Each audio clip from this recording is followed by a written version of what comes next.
출애굽기 39장 1절부터 21절의 말씀입니다. 그들은 여호와께서 모세에게 명령하신 대로 청색, 자색, 홍색 실로 성소에서 섬길 때 입을 정교한 옷을 만들고 또 아론을 위해 거룩한 옷을 만들었더라.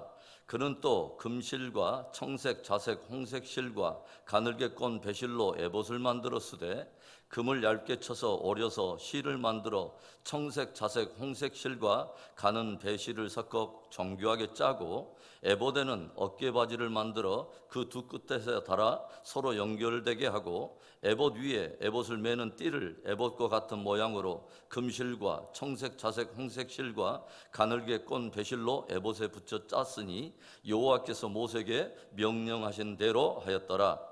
그들은 또 험한 깎아 금태에 물려 도장을 새김같이 이스라엘의 아들들의 이름을 그것에 새겨 에봇 어깨바지에 달아 이스라엘의 아들들을 기념하는 보석을 삼았으니 여호와께서 모세에게 명령하신 대로 하였더라. 그가 또 흉패를 정교하게 짜되 에봇과 같은 모양으로 금실과 청색, 자색, 홍색 실과 가늘게 꼰 배실로 하였으니 그것의 길이가 한 뼘, 너비가 한 뼘으로 네모가 반듯하고 두 겹이며 그것에 네 줄 보석을 물렸으니 곧 홍보석, 황옥, 녹주옥이 첫 줄이요 둘째 줄은 석류석, 남보석, 홍만호요 셋째 줄은 호박, 백만호, 자수정이요 넷째 줄은 녹보석, 호만호, 벽옥이라 다 금태에 물렸으니 이 보석들은 이스라엘의 아들들의 이름 곧 그들의 이름대로 열둘이라 도장을 새김같이 그 12지파에 각 이름을 새겼으며 그들이 또 순금으로 녹군처럼 사슬을 따 흉패에 붙이고 또 금태 둘과 금고리 둘을 만들어 그 두 고리를 흉패 두 끝에 달고 그 따은 두 금사슬을 흉패 끝 두 고리에 꿰매었으며 그 따은 두 사슬의 다른 두 끝을 에봇 앞 두 어깨바지에 금태에 매고 또 금고리 둘을 만들어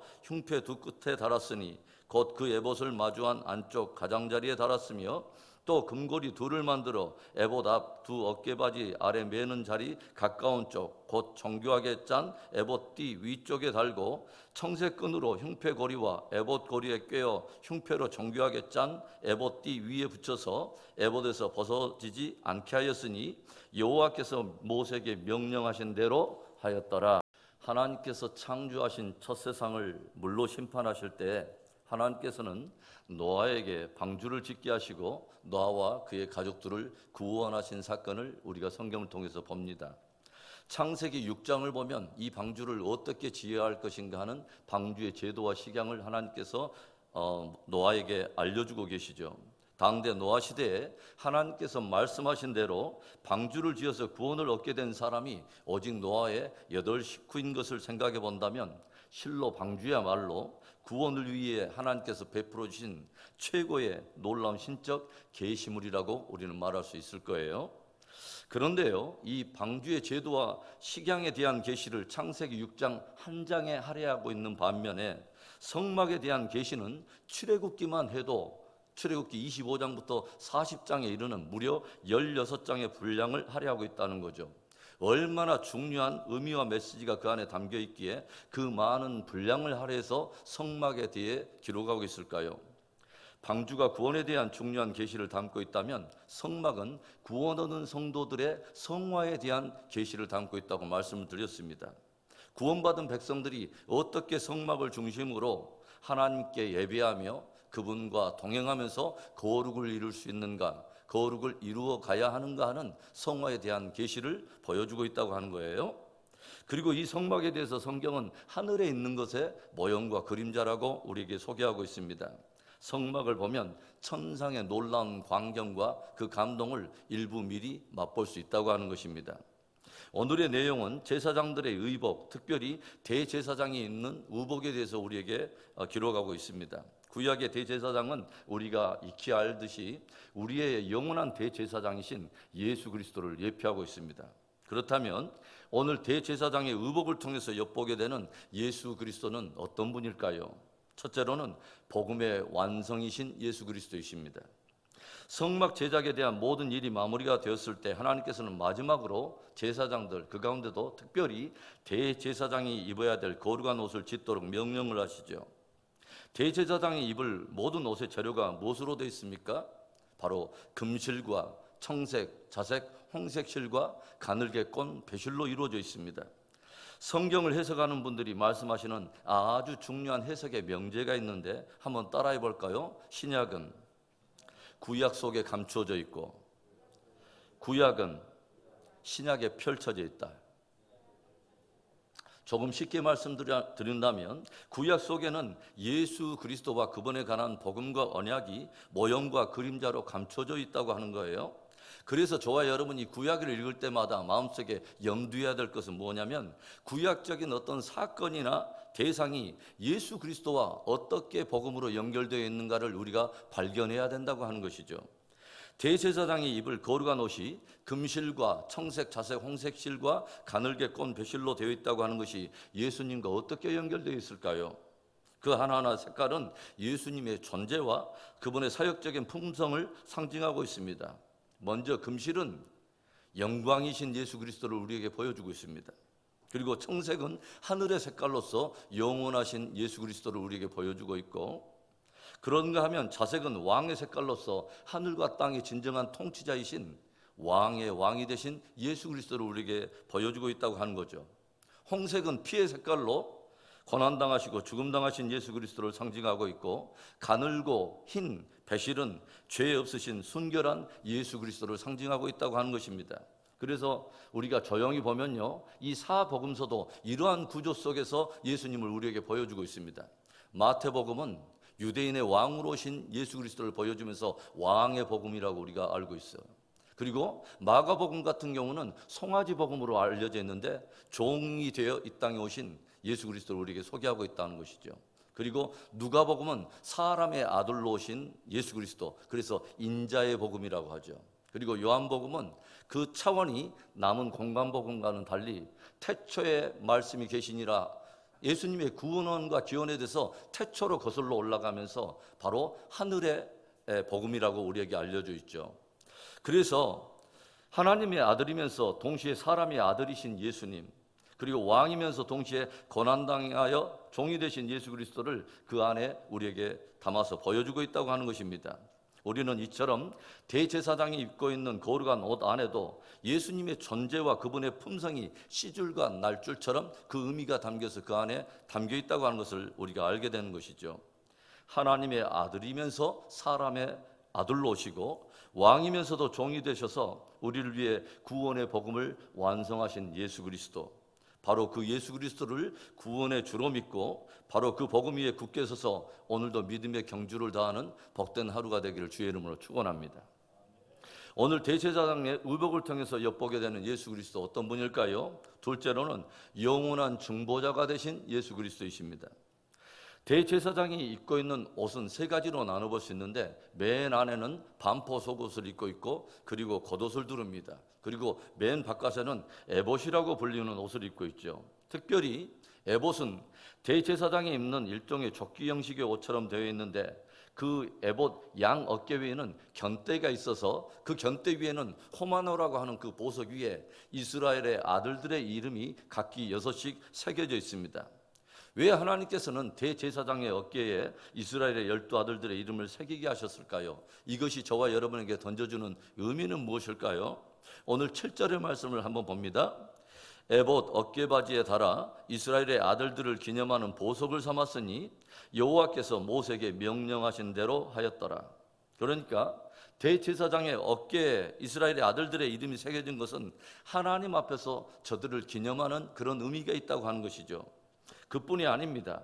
에봇의 한 중앙에는 판결 흉패라고 하는 것이 맞물려 있는데, 거기에는 각종 보석들이 3개씩 4줄로 총 도합 12개의 보석이 맞물려 있고, 그 위에도 역시 이스라엘의 아들들의 이름이 하나씩 기록되어 있다고 하는 거죠. 출애굽기 39장 14절의 말씀, 이 보석들은 이스라엘의 아들들의 이름 곧 그들의 이름대로 12이라 도장을 새김같이 그 12지파에 각 이름을 새겼으며, 여러분, 대제사장의 양 어깨와 가슴 한 중앙에 이스라엘의 12아들들의 이름이 새겨져 있다고 하는 것이죠. 이것이 어떤 의미를 갖습니까? 대제사장은 온 이스라엘, 즉 구속받은 하나님의 백성들을 대표할 뿐만 아니라 그 대제사장이 하나님 앞 지성소에 나아갈 때에 대제사장은 온 이스라엘 백성들을 위한 중보자로서 나간다고 하는 것이죠. 어깨에 그들을 맨 것은 그들을 향한, 즉 이스라엘 백성들을 향한 대제사장으로서의 책임성을 상징하고 있고, 그리고 가슴에 새긴 것은 그들을 향한 깊은 애정과 사랑을 상징하고 있다고 하는 것입니다. 사도 바울은 로마서에서 구원 얻는 복음을 선포하면서 죽었다가 살아나신 이는 그리스도 예수시니 그는 우리를 위하여 친히 간구하시는 이시니라 라고 들려주고 있어요. 여러분, 우리를 위해서 죽으시고 우리를 위하여 살아나신 그분이 영원한 대제사장이 되어서 하늘 지성소로 나아갈 때 저와 여러분의 이름을 그분의 어깨에 새기고 가슴에 새겨서 나가실 뿐만 아니라 지금도 친히 보좌 앞에서 저와 여러분을 위해서 간구하신다고 하는 이 사실이 얼마나 감사하고 감격스럽고 감동이 됩니까? 우리에게 이런 큰 대제사장이 있다고 하는 것을 늘 우리는 마음속에 새겨야 합니다. 히브리서 4장 14절의 말씀입니다. 우리 한 목소리로 읽어볼까요? 그러므로 우리에게 큰 대제사장이 계시니 승천하신 이 곧 하나님의 아들 예수시라. 우리가 믿는 도리를 굳게 잡을지어다. 사랑하는 여러분, 우리의 삶과 신앙이 흔들릴 때마다 우리의 영원한 대제사장이 되시며 영원한 중보자가 되시는 예수 그리스도를 깊이 묵상하시기 바랍니다. 주님이 저와 여러분을 그분의 어깨와 가슴에 새겼듯이 저와 여러분도 주님을 우리의 가슴 뜨겁게 새기고 끝까지 복음으로 신앙 승리하는 그런 우리 믿음의 가족 되기를 주의 이름으로 축원합니다. 오늘 대제사장의 의복을 통해서 엿보게 되는 예수 그리스도, 어떤 분일까요? 마지막 세 번째로는 우리의 영원한 의가 되시는 예수 그리스도이십니다. 구약에 온 이스라엘 백성들이 민족적으로 하나님 앞에 죄사함을 얻고 자유케 되는 한 날이 있습니다. 어떤 날이냐면 염키푸르라고 불리우는 대속죄일입니다. 이스라엘 원력으로는 7월 10일인데요. 이스라엘 백성들 가운데 이 7월에 접어들면 7월 첫날에 온 제사장들은 산 위에 올라가서 양강나팔을 불어대며 대속죄일이 가까이 오고 있음을 알리면서 온 백성들에게 회개를 촉구하기 시작합니다. 그러면 온 민족적으로 금식이 선포되고 이스라엘 백성들은 굵은 베옷을 입고서 자기 죄에 대해서 하나님 앞에 회개하며 하나님으로부터 죄 사함의 은혜를 구하게 되는데요. 이렇게 하다가 이제 7월 10일이 되면 오직 한 사람 대제사장이 온 백성들의 죄를 속죄함을 받기 위해서 유일하게 지성소에 들어가 하나님 앞에 서게 되죠. 그리고 이 대제사장이 백성들의 죄 사함을 위하여 지성소에 들어가는 바로 그날에는 온 이스라엘 백성들에게는 가장 두렵고도 가장 긴장되고 떨리는 시간이 됩니다. 왜냐하면 대제사장이 지성소에 들어가서 속죄를 드릴 때 하나님께서 혹여 그 제물의 어떤 문제점을 발견하거나 아니면 이스라엘의 어떤 그 죄의 어떤 문제에 대해서 사하지 않을 경우는 대제사장이 하나님의 치심을 받고 죽음으로 실려 나가기 때문에, 그렇게 되면은 이스라엘 백성들이 자기들의 속죄함을 확신할 수 없고 저들에게는 정말 낭패가 되는 그런 어려운 일이 벌어진다고 하는 거죠. 그런데 지성소에 들어갔던 그 대제사장이 드디어 지성소에 나와서 백성들 앞에 서서 돌아와서 대제사장과 그리고 백성들이 얼굴과 얼굴을 대면하게 되면 온 이스라엘 백성들은 크게 환호하며 가장 최고의 자유함과 기쁨의 축제를 벌이게 된다고 하는 것이죠. 대제사장이 온 백성들의 속죄를 위해 지성소에 들어갔다가 다시 백성들 앞에 나와 대면함으로 온 백성들이 자신들이 속죄함을 받고 하나님 앞에 의롭다함을 얻었다고 하는 확증을 얻게 된다고 하는 것이죠.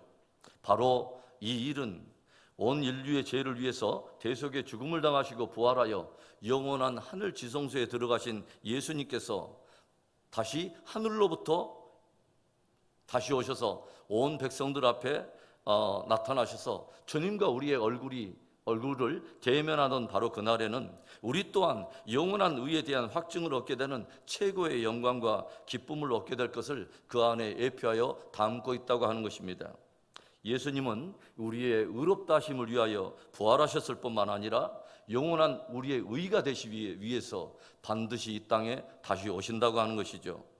영원한 대제사장이신 주님과 우리가 얼굴과 얼굴을 대면하는 그날에 영원한 구원과 생명의 축제가 시작이 될 것입니다. 사랑하는 성도 여러분, 하나님의 아들이면서 사람의 아들이 되신 예수 그리스도, 왕이면서 그 영광을 내려놓고 기꺼이 종이 되어셔서 우리가 믿어 구원 얻는 복음을 완성하신 예수 그리스도가 계십니다. 그리고 우리를 위해 죽으실 뿐만 아니라 살아나셔서 지금도 하나님의 보좌 우편에서 저와 여러분의 이름을 가슴에 새기고 또 그분의 어깨에 새겨 친히 간구하시는 영원한 대제사장이 우리에게 계십니다. 영원한 하늘 지성소로부터 다시 이 땅에 오심으로 저와 여러분의 영원한 의가 되실 뿐만 아니라 그 영원한 의를 확정해 주실 영원한 대제사장이 저와 여러분에게 있습니다. 오직 예수, 오직 예수밖에 없습니다. 오늘도 오직 예수로 승리하는 복된 하루 되기를 축원합니다.